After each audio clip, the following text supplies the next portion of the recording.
Hitler's rice to power.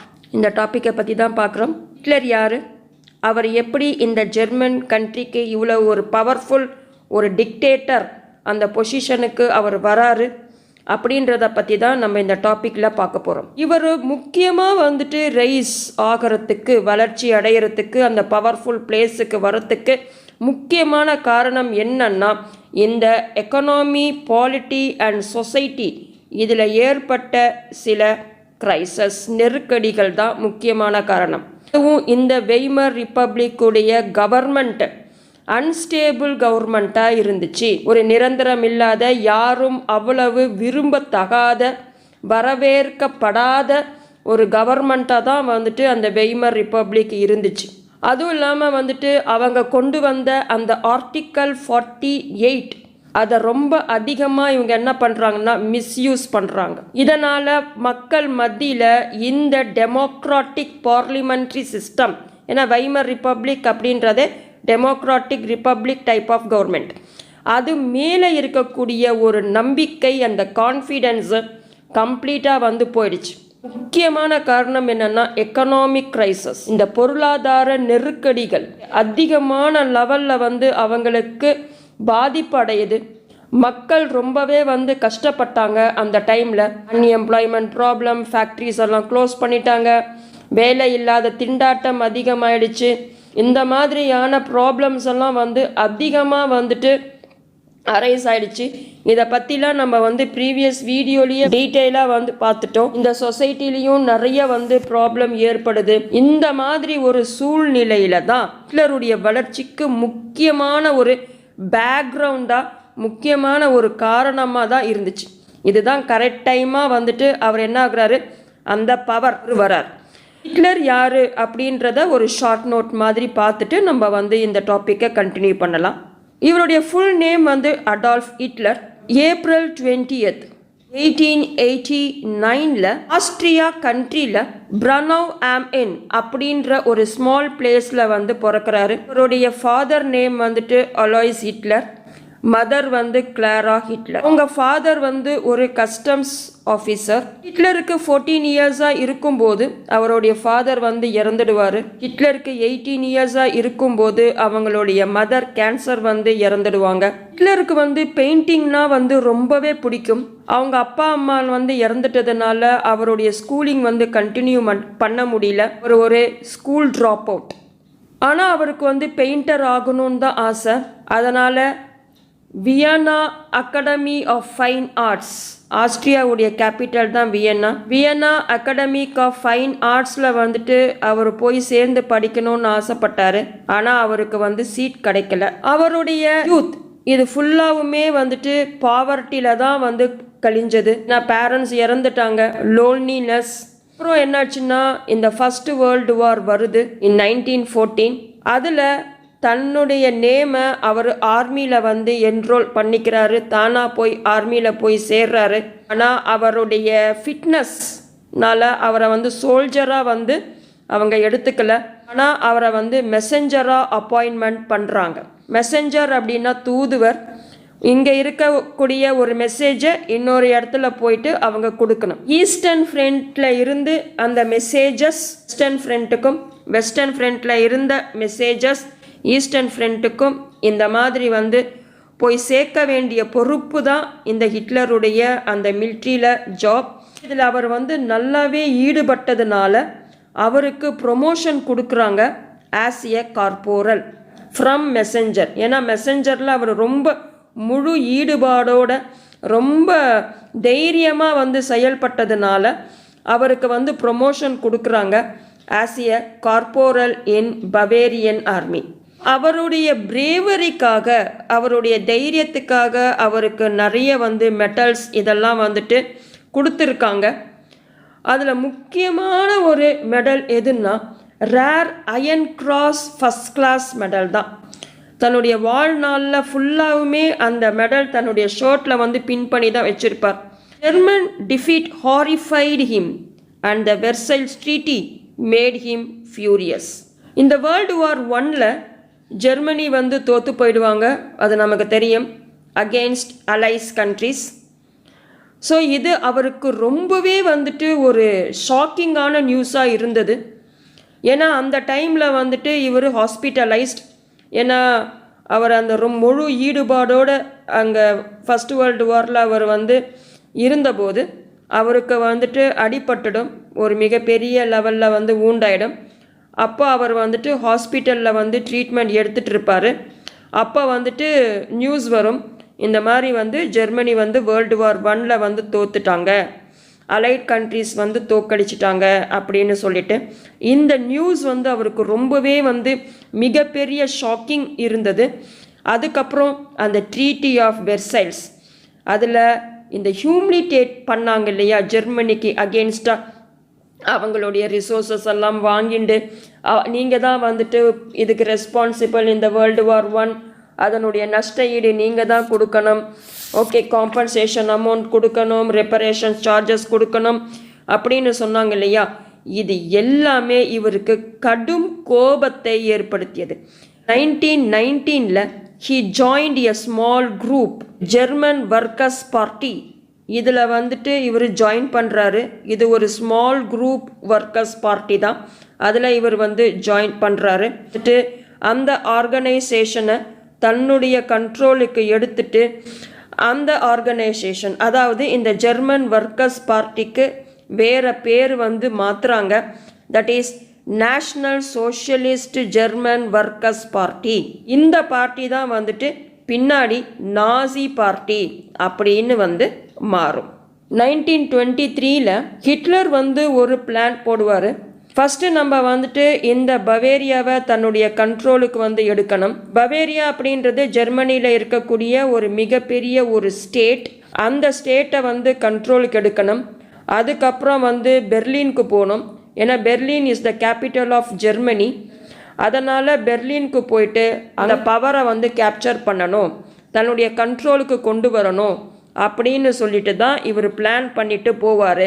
But அந்த plan வந்து fail ஆகிடும். அவரை அரெஸ்ட் பண்ணிடுவாங்க. அரெஸ்ட் பண்ணிவிட்டு அவர் மேலே வந்து ராஜ துரோகம், அதாவது தேச துரோகம் அப்படின்னு சொல்லிட்டு குற்றம் சுமர்த்தப்பட்டு அவரை வந்து ஜெயிலுக்கு அனுப்பிச்சிடுவாங்க. எத்தனை வருஷம் அப்படின்னா 5 இயர்ஸ் ஜெயில் பனிஷ்மெண்ட் கொடுப்பாங்க. ஆனால் அவருடைய குட் பிஹேவியர், அந்த ஜெயிலில் அவருடைய நன்னடத்தையின் பேரில் 9 மந்த்ஸ்லேயே வந்துட்டு அவரை ரிலீஸ் பண்ணிடுவாங்க. அவர் ஜெயிலில் இருக்கும்போது ஒரு புக் ஒன்று எழுதுவார். அந்த புக்குடைய பேர் தான் வந்துட்டு மெயின் காஃப். இந்த புக் வந்து இங்கிலீஷில் வந்து மை ஸ்ட்ரகிள். இந்த புக் வந்து ரொம்பவே வந்து ஃபேமஸ். இது 1925 வந்து ரிலீஸ் ஆகும். 6 மில்லியன் காப்பீஸ் வந்து இது வந்து சோல்ட் அவுட் ஆகும். அந்த அளவுக்கு இது வந்து ஃபேமஸான புக். இந்த புக்கில் அவர் அப்படி என்ன தான் எழுதியிருக்காரு அப்படின்னா, முக்கியமாக இந்த நேஷ்னலிஸ்டிக் திங்ஸ், அதாவது வந்து இந்த தேசபக்தி, இந்த தேசப்பற்று, இதை பற்றிலாம் அதில் வந்து எக்ஸ்பிளைன் பண்ணியிருப்பார். ப்ளஸ் ஆன்டிசெமிட்டிசம் முக்கியமாக அதில் சொல்லியிருப்பார். அதாவது இந்த ஜூஸ் இருக்காங்க இல்லையா, யூதர்கள், அவங்களுக்கு அகெயின்ஸ்டாக அவங்கள வந்துட்டு ஒரு ஹியூமனாகவே அதில் வந்து அவர் வந்து ப்ரிஸ்கிரைப் பண்ணியிருக்கவே மாட்டார். அதை பற்றி தான் வந்துட்டு அதில் முக்கியமாக வந்து எழுதியிருப்பார். இந்த புக்கு வந்து மக்கள் மத்தியில் ரொம்பவே வந்து ஒரு பாப்புலரான ஒரு புக். இதை படிச்சியே வந்துட்டு நிறைய பேர் வந்து ஹிட்லருக்கு வந்து சப்போர்ட் பண்ணாங்க. முக்கியமாக அவர் நிறைய இடத்துல வந்து இந்த நேஷ்னலிஸ்டிக் ஃபீலிங்ஸை வந்துட்டு அதில் எழுதியிருப்பார். இந்த நாசிஸ் வந்துட்டு 1930s வரைக்குமே அவங்க ஒரு பாப்புலரான ஒரு சப்போர்ட்டை வந்து அவங்களால கெயின் பண்ண முடியல. இந்த கிரேட் டிப்ரெஷன், அதாவது த கிரேட் எக்கனாமிக் டிப்ரெஷன், மிகப்பெரிய லெவலில் வந்து பொருளாதார சீர்கேடு அடையுது. இதுதான் வந்துட்டு கரெக்ட் டைமாக இந்த நாசிசம் என்ன பண்ணுறாங்கன்னா பிகேம் மாஸ் மூமெண்ட். ஒரு மிகப்பெரிய ஒரு மூமெண்ட்டாக வந்துட்டு இவங்க வந்து மாறுறாங்க. ஆஃப்டர் 1929 இந்த பேங்க்ஸ் எல்லாம் வந்து கொலாப்ஸ்ட் ஆகிடுது. பிஸ்னஸ் எல்லாம் வந்து ஷட் டவுன் ஆகிடுது. ஒர்க்கர்ஸுக்கு வந்து ஜாப்ஸ் வந்து போயிடுது, வேலைகள் வந்து இழக்கிறாங்க. இந்த மிடில் கிளாஸஸ் முக்கியமாக அவங்களுக்கு மிகப்பெரிய ஒரு பயம் வருது, அதாவது டெஸ்டிடியூஷன். இப்போ இருக்க நிலைமையை விட நம்ம மோசமான நிலைமைக்கு போயிடுவோமோ நமக்கு வறுமை வந்துடுமோ அப்படின்ற அந்த பயம் அந்த மிடில் கிளாஸ் மத்தியில் வந்துட்டு ஏற்படுது. இதை பற்றி நம்ம டீட்டெயிலாக வந்து ப்ரீவியஸ் வீடியோஸ்லேயே நம்ம பார்த்துட்டோம். இதுதான் வந்துட்டு கரெக்டான ஒரு சூழ்நிலை. இந்த சூழ்நிலையில தான் இந்த நாசி ப்ரொபகண்டா அப்படின்னா ஒரு ஸ்பெசிஃபிக் மெசேஜ், அதாவது பிரச்சாரம் பண்ணுறது. நம்ம சொல்ல வரக்கூடிய விஷயத்தை இல்லை ஒரே விஷயத்தை திருப்பி திருப்பி சொல்லி அது மக்கள் மத்தியில் வந்துட்டு பெரிய லெவலில் அந்த மெசேஜை வந்து கொண்டு போய் சேர்க்கறது தான் வந்து ப்ரொபகண்டா. இந்த ஸ்பெசிஃபிக் மெசேஜை மக்கள் மத்தியில் இவங்களுடைய ஒப்பீனியனை வந்துட்டு இன்ஃப்ளூயன்ஸ் பண்ணுறது, அவங்கக்கிட்ட கொண்டு போய் அதை வந்துட்டு சேர்க்கறது. ஓகே, அதனுடைய தாக்கங்களை வந்து ஏற்படுத்துறது மக்கள் மத்தியில் இவங்களுடைய ஒப்பீனியன்ஸை த்ரூ போஸ்டர்ஸ், ஃபிலிம்ஸ், ஸ்பீச்சஸ், இந்த மாதிரி வந்துட்டு ப்ரொபகண்டா செய்கிறது. இவர் எந்த மாதிரி பிரச்சாரம் செய்கிறாரு அப்படின்னா, ப்ரொபகண்டா ஸ்டிர்டு ஹோப்ஸ், ஒரு நம்பிக்கையை தூண்டும் விதமான ப்ரொபகண்டா வந்துட்டு மக்கள் மத்தியில் வந்து ஸ்ப்ரெட் ஆகுது. அதாவது நாங்கள் பவருக்கு வந்தோம்னா உங்களுக்கு பெட்டர் ஃப்யூச்சர் நாங்கள் கொடுக்க முடியும், அன்எம்ப்ளாய்மெண்ட் ப்ராப்ளத்தெல்லாம் நாங்கள் போக்க முடியும், பொருளாதாரத்தை எங்களால் மீட்டெடுக்க முடியும், இப்போ இருக்கக்கூடிய எக்கனாமிக் க்ரைசஸ்லேருந்து எல்லாரையும் வெளிக்கொண்டு வர முடியும் அப்படின்ற ஒரு இவர் வந்துட்டு பிரச்சாரம் வந்து செய்வார். எல்லாருடைய மத்தியிலையும் நம்பிக்கை கொடுப்பாரு, ஒரு பெட்டர் ஃப்யூச்சர் ஜெர்மனிக்கு எங்களால் கொடுக்க முடியும் அப்படின்ற ஒரு பிரச்சாரம் இவங்க செய்கிறாங்க. 1928 இந்த நாசி பார்ட்டி 2.6% ஓட்ஸ் மட்டும்தான் அவங்களுக்கு கிடைச்சது இந்த ரெக்ஸ்டாக் அப்படின்றது இந்த ஜெர்மன் பார்லிமெண்ட்டுடைய பேர் தான் ரெக்ஸ்டாக். ஸோ அந்த எலெக்ஷனில் இந்த நாசி பார்ட்டிக்கு 1928 2.6% ஓட்ஸ் தான் கிடைச்சது. அவங்களுக்கு மெஜாரிட்டி ஓட் கிடைக்கல, அதனால் அவங்களால கவர்மெண்ட் ஃபார்ம் பண்ண முடியல. பை 1932 இந்த நாசி பார்ட்டி லார்ஜஸ்ட் பார்ட்டியாக, மிகப்பெரிய பார்ட்டியாக மாறுது. ஸோ இந்த டைமில் நடந்த அந்த எலெக்ஷனில் 37% ஓட்ஸ் வாங்குறாங்க. ஹிட்லர் ஒரு பவர்ஃபுல் ஸ்பீக்கர். அவர் தன்னுடைய பேச்சு திறமை அவர்கிட்ட ரொம்ப அதிகமாக இருக்கும். அவர் யூஸ் பண்ணக்கூடிய ஒவ்வொரு வார்த்தையிலையும் மிக ஸ்ட்ராங்கான ஒரு ஃபீலிங் அதில் இருக்கும். அதுதான் வந்து பேஷன். அந்த ஃபீலிங், அந்த மீனிங், ஒவ்வொரு வார்த்தையும் மக்கள்கிட்ட அதிகமாக வந்து போய் சேருது. இவர் ப்ராமிஸ் பண்ணுறாரு, நான் ஒரு ஸ்ட்ராங் நேஷனை உருவாக்குவேன், நான் இந்த பொறுப்புக்கு, இந்த பவர்ஃபுல் நான் ஆட்சிக்கு வந்தேன்னா ஜெர்மனியை ஒரு ஸ்ட்ராங் நேஷனாக வந்து மாற்றுவேன். நமக்கு நடந்த அந்த இன்ஜஸ்டிஸ், அதாவது இந்த வெர்சைல்ஸ் ட்ரீட்டியில் நடந்தது இல்லையா, அந்த விஷயம் எல்லாத்தையும் நான் அன்டூ பண்ணுவேன். அன்டூ அப்படின்னா அதெல்லாம் வந்து ரிமூவ் பண்ணிடுவேன். இப்போ நீங்கள் வந்து கம்ப்யூட்டர்ஸில் நீங்கள் ஏதாவது டைப் பண்ணிவிட்டு தப்பாகிடுச்சுன்னா நம்ம என்ன பண்ணுவோம், மறுபடியும் பழைய நிலைமைக்கே போகிறதுக்கு அன்டூ பண்ணுவோம் இல்லையா, அதே மாதிரி தான் இந்த வெர்சைல்ஸ் ட்ரீட்டியில் நடந்த இந்த இன்ஜஸ்டிஸ் திங்ஸை எல்லாத்தையும் நான் என்ன பண்ணிடுவேன், அன்டூ பண்ணிடுவேன். பழைய நிலைமைக்கே நம்ம ஜெர்மனியை கொண்டு வருவேன். அதே மாதிரி restore the dignity of the German people, German பீப்புளுடைய கௌரவத்தை நான் மீட்டெடுப்பேன். I bring back the dignity of the German people. ஏன்னா இந்த ட்ரீட்டி ஆஃப் வெர்சைல்ஸில் ஜெர்மனுடைய பீப்புள் வந்துட்டு உலக நாடுகள் மத்தியில் டிக்னிட்டி போயிடுது, அவங்களுடைய கௌரவம் வந்து போயிடுது. இப்போது அந்த கௌரவத்தை நான் வந்தேன்னா நான் வந்து மீட்டெடுப்பேன். அது மட்டும் இல்லாமல் ஹீ ப்ராமிஸ்ட், இந்த எம்ப்ளாய்மெண்ட், யாரெல்லாம் வேலை தேடுறாங்களோ, யாருக்கெல்லாம் வேலை தேவைப்படுதோ அவங்களுக்கு நான் வந்து வேலைகள் கொடுப்பேன். அதே மாதிரி ஜெர்மனியை சேர்ந்த அந்த யூத் இளைஞர்களுக்கு ஒரு செக்யூரான ஃப்யூச்சர், ஓகே, அதை வந்து நான் கொடுப்பேன் அப்படின்னு ப்ராமிஸ் பண்ணுறேன். ஏன்னா இந்த வெய்மர் ரிப்பப்ளிக்கில் இந்த யூத்ஸ் எல்லாம் என்ன ஆகுறாங்க, வேலை இல்லாமல் ஸ்ட்ரீட்டில் ஓரமாக உக்காந்துட்டு இருக்காங்க சும்மா. அப்படி இல்லைன்னா இந்த பிளேயிங் கார்ட்ஸ், இந்த கார்ட்ஸ் எல்லாம் வந்து விளையாடுறாங்க. அப்படி இல்லைன்னா எம்ப்ளாய்மெண்ட் எக்ஸ்சேஞ்சில் வெக்தியாக வேலை கிடைக்குமா அப்படின்ற ஒரு எதிர்பார்ப்போடு போய் நின்றுக்கிட்டு இருக்காங்க. சில யூத் எதுவும் கிடைக்காத தொட்டு சில கிரிமினல் ஆக்டிவிட்டீஸ்லாம் அவங்க ஈடுபட்டுட்டு இருந்தாங்க. அவங்களுக்கு ஒரு ப்ராப்பரான ஒரு லைஃப், ஒரு பெட்டர் ஃப்யூச்சரே இல்லாமல் இருந்தது. இப்போது ஹிட்லர் வந்து ப்ராமிஸ் பண்ணுறாரு, உங்களுக்கு நான் வந்து வேலைகள் கொடுக்குறேன், எம்ப்ளாய்மெண்ட் கொடுக்குறேன், ஜெர்மனி யூத்துடைய ஃப்யூச்சரை செக்யூர் பண்ணுறேன் அப்படின்னு சொல்லிட்டு இவர் ப்ராமிஸ் பண்ணிடுறார். ப்ராமிஸ் வீட் அவுட் ஆல் ஃபாரின் இன்ஃப்ளூயன்சஸ், இந்த வெளிநாட்டு தாக்கங்கள், இந்த வெளிநாட்டு கண்ட்ரோல், இது மொத்தத்தையும் நான் என்ன பண்ணிடுவேன், ரிமூவ் பண்ணிடுவேன். இந்த அன்வான்ட் ஃபாரின் இன்ஃப்ளூயன்சஸ், அதாவது இந்த ஃப்ரெஞ்ச் இவங்களுடைய ரூர், அந்த கோல் மைன் அண்ட் இண்டஸ்ட்ரியல் ஏரியா, இதை இவங்க எடுத்துக்கிறாங்க. இந்த ஜெர்மனியுடைய அந்த ரிசோர்ஸஸ் இது எல்லாமே அயன், கோல் இதெல்லாம் வந்து எடுத்துக்கிறாங்க இல்லையா. அதர் கண்ட்ரீஸ் வந்து முக்கியமாக இந்த அலைஸ் கண்ட்ரீஸ் வந்துட்டு எடுத்துக்கிறாங்க இல்லையா. அவங்களுடைய இன்ஃப்ளூயன்ஸ் நம்ம கண்ட்ரி மேலே இருக்கக்கூடிய இந்த ரிசோர்ஸஸ் மேலே இருக்கக்கூடிய அந்த இன்ஃப்ளூயன்சஸை முதல்ல என்ன பண்ணுவேன், ரிமூவ் பண்ணிடுவேன் அப்படின்னு சொல்கிறார். ரெசிஸ்ட், அதாவது தடுத்து நிறுத்துவேன், எதிர்ப்பு தெரிவிப்பேன். All foreign conspiracies against Germany. Conspiracies அப்படின்றது அவங்களுடைய சதி திட்டம்.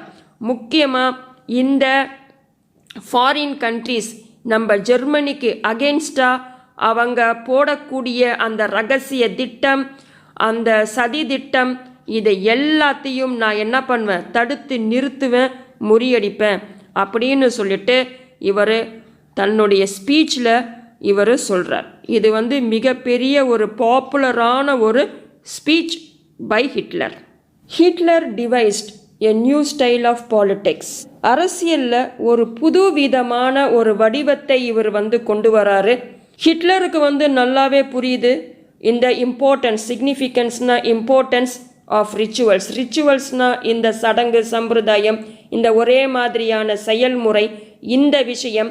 அதே மாதிரி வந்து இந்த ஸ்பெக்டாக்கிள் இன் மாஸ் மொபலைசேஷன், பெரும் மக்களை வந்து எல்லாரும் ஒன்றா திரட்டி ஒரு காட்சியாக வந்து காட்டுறது. அது வந்து எனக்கு எவ்வளோ வந்து ஒரு பவர் இருக்குது, எனக்கு எவ்வளோ வந்து சப்போர்ட்டர்ஸ் இருக்காங்க அப்படின்றத வந்து காட்சிப்படுத்துறது. அதாவது வந்து ஸ்பெக்டாக்கிள் அப்படின்னா ஸ்பெக்டேக்டிங், பாருங்கள் எனக்கு எவ்வளோ சப்போர்ட்ஸ் இருக்காங்க அப்படின்னு சொல்லி இந்த காட்டக்கூடிய விஷயங்கள் எல்லாமே வந்துட்டு ஒரு முக்கியமானது அப்படின்றத இவர் புரிஞ்சு அதே மாதிரி தான் இவரும் செயல்படுத்துகிறார்.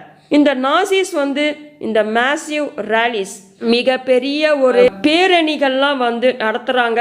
அண்ட் பப்ளிக் மீட்டிங்ஸ், பொது கூட்டம் போட்டுட்டு அந்த மீட்டிங்ஸ் எல்லாம் வந்து கண்டக்ட் பண்ணுறது.